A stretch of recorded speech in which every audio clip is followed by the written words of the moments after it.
साथियों, welcome to my YouTube channel ASM classes में।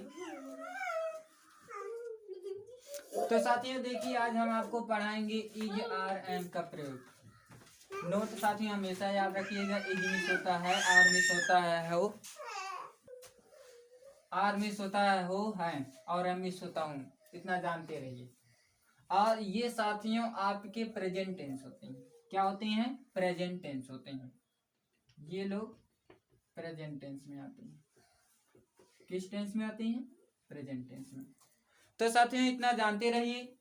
अब ये भी जानिए, जब इन सभी के बाद मतलब इज आर एम के बाद मेन वर्ब हो, क्या हो?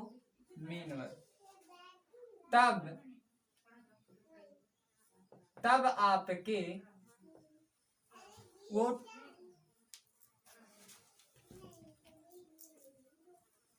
जब साथियों इन लोगों के बाद मेन वर्ब हो, तब इसमें आईएनजी, तो समझ जाइए इसमें आईएनजी लगा रहेगा। मेन वर्ब की फर्स्ट फॉर्म में आईएनजी लगा। जब मेन वर्ब की फर्स्ट फॉर्म में आईएनजी लगा रहेगा तो प्रेजेंट कंटीन्यूअस टेंस हो जाएगा। कौन सा टेंस हो जाएगा? Present continuous tense. लेकिन साथियों ये भी ध्यान रखिए, अगर इज एम आर के बाद मेन वर्ब नहीं हो, क्या हो? मेन वर्ब नहीं हो, और मेन वर्ब में आईएनजी ना है, नहीं हो, तो वो आपके कौन सा टेंस होंगे? सिर्फ प्रेजेंट टेंस होंगे। तो मैंने कहा अगर इन लोगों के बाद मेन वर्ब नहीं हो तो वो कौन सा टेंस होगा? सिर्फ प्रेजेंट टेंस होगा। तो चलते हैं, इसका अनुवाद करते रहिए और इसका याद हमेशा याद रखिएगा, इंग्लिश होता क्या है। और ये भी बात याद रखना साथियों, इज आर एम, इज का प्रयोग सिंगुलर नंबर के लिए करते हैं। सिंगुलर नंबर और आर का प्रयोग प्लूरल नंबर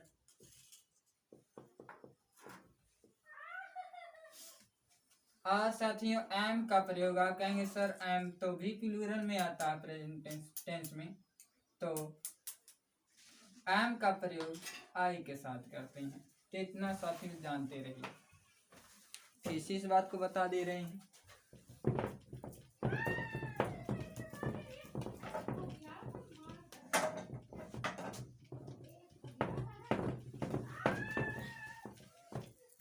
देखिए इज का प्रयोग साथियों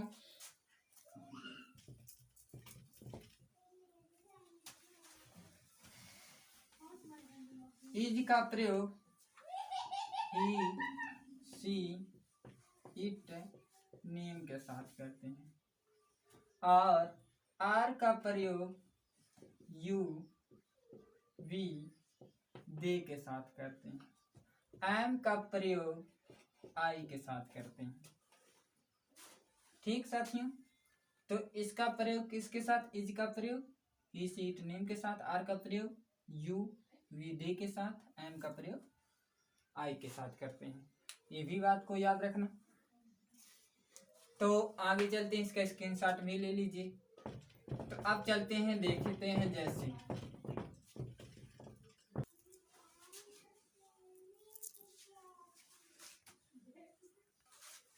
तो साथियों देखिए, रवि एक लड़का, मैंने कहा कि जब भी आपके वाक्य में ही, सी, इट, नेम, तो नेम क्या है? रवि है, आते हैं तो उसके साथ इज का प्रयोग करते हैं।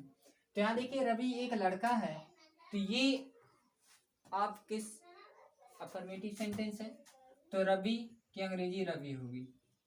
तो रवि की अंग्रेजी क्या होगी? रवि है का अंग्रेजी मैंने आपको बताया इज, एक की अंग्रेजी ए, लड़का का अंग्रेजी बॉय। रवि एक लड़का है। साथियों देखिए गीता एक लड़की है, तो गीता की अंग्रेजी क्या हुई? गीता। यहाँ भी नेम आया तो इस वजह से इज। एक का अंग्रेजी ए, लड़की का अंग्रेजी गर्ल, तो क्या हो गया? Geeta is a girl. साथियों हम सब बहुत बुद्धिमान हैं, तो इसकी अंग्रेजी वी है। तो यहाँ जब मैंने कहा आपके आर का प्रयोग आई वी के साथ करते हैं, आई वी दे के साथ, सॉरी आर का प्रयोग यू वी दे के साथ करते हैं। तो यहाँ हम है, वी मिस होता है, तो हम सब की अंग्रेजी वी हो गई, और हाई की अंग्रेजी आर हो गई। बहुत के अंग्रेजी वेरी, बुद्धिमान की अंग्रेजी इंटेलिजेंट, या यहाँ कह सकते हैं वाइस, वेरी वाइस। तो वी आर वेरी इंटेलिजेंट, हम सब बहुत बुद्धिमान। देखिए साथियों, इसका अनुवाद हम सब बहुत तेज है, तो हम की अंग्रेजी वी, हम सब की अंग्रेजी वी हो गई। तो और हाई की अंग्रेजी आर हो गई, बहुत की अंग्रेजी वेरी हो गई, तेज की अंग्रेजी इंटेलिजेंट हो गई। तो वी आर वेरी इंटेलिजेंट, इसका स्क्रीनशॉट ले लीजिए। ये सभी आपके जितने वाक्य हैं, ये सभी ये आपके अफर्मेटिव सेंटेंस हैं। क्या है? अफर्मेटिव सेंटेंस हैं, ये सभी अफर्मेटिव सेंटेंस हैं।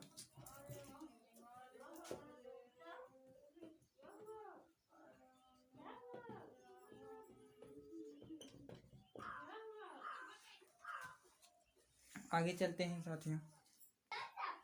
साथियों देखिए, वह नौकर नहीं है, तो अब नहीं आया, वह का अंग्रेजी क्या होता है? ही, है का अंग्रेजी इज, और नहीं का अंग्रेजी नॉट, नौकर का अंग्रेजी सर्वेंट। तो he is not a servant, वह नौकर नहीं।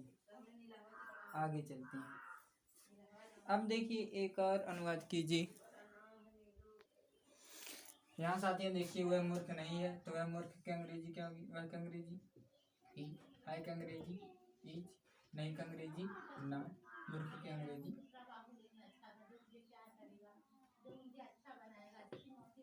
फूल।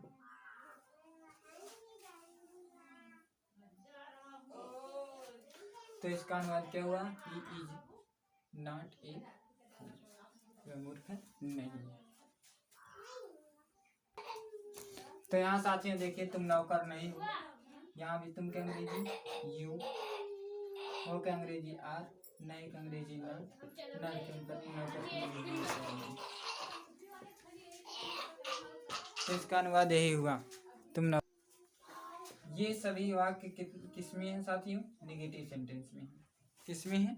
निगेटिव सेंटेंस में है। कैसे हैं निगेटिव सेंटेंस में, ये भी जान लेते हैं।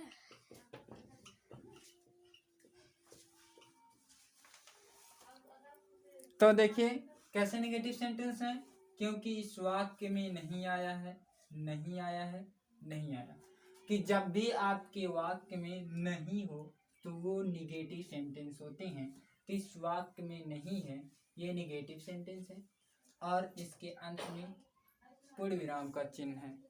जब वाक्य में नहीं हो और अंत में पूर्ण विराम का चिन्ह हो तो उसे निगेटिव सेंटेंस कहते हैं। इस बात को हमेशा याद रखना साथियों। तो चलते हैं नेक्स्ट।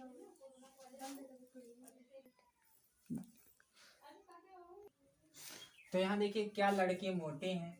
तो अब यहाँ प्रश्नवाचक चिन्ह अंत में देख रहे हैं। जब प्रश्नवाचक चिन्ह आपके अंत में रहते हैं तो इंट्रोगेटिव होते हैं, और यहाँ क्या शब्द पहले है? तो अब यहाँ लड़के, यहाँ देख रहे हैं बहुवचन, बहुत से लड़के हैं, एक लड़के की बात नहीं, बहुत लड़के की बात की जा रही, तो इस वजह से आर, और लड़के का अंग्रेजी द बॉयज, और मोटे का अंग्रेजी फैट, अंत में प्रश्नवाचक चिन्ह। तो क्या लड़के मोटे हैं? Are the boys fat. तो यहाँ साथियों देखिए, क्या मैं तेज हूँ? तो हूँ आया है, तो एम हो गया, और मैं के अंग्रेजी आई, तेज के अंग्रेजी इंटेलिजेंट।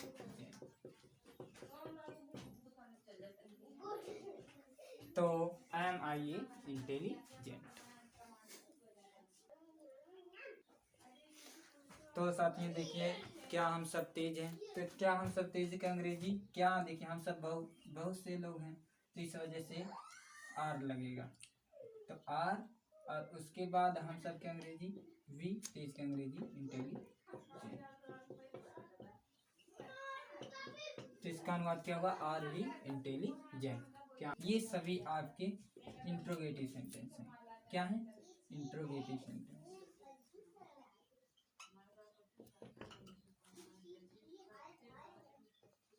ये सभी आपके इंट्रोगेटिव सेंटेंस हैं। साथ में इसका स्क्रीनशॉट भी ले लीजिए।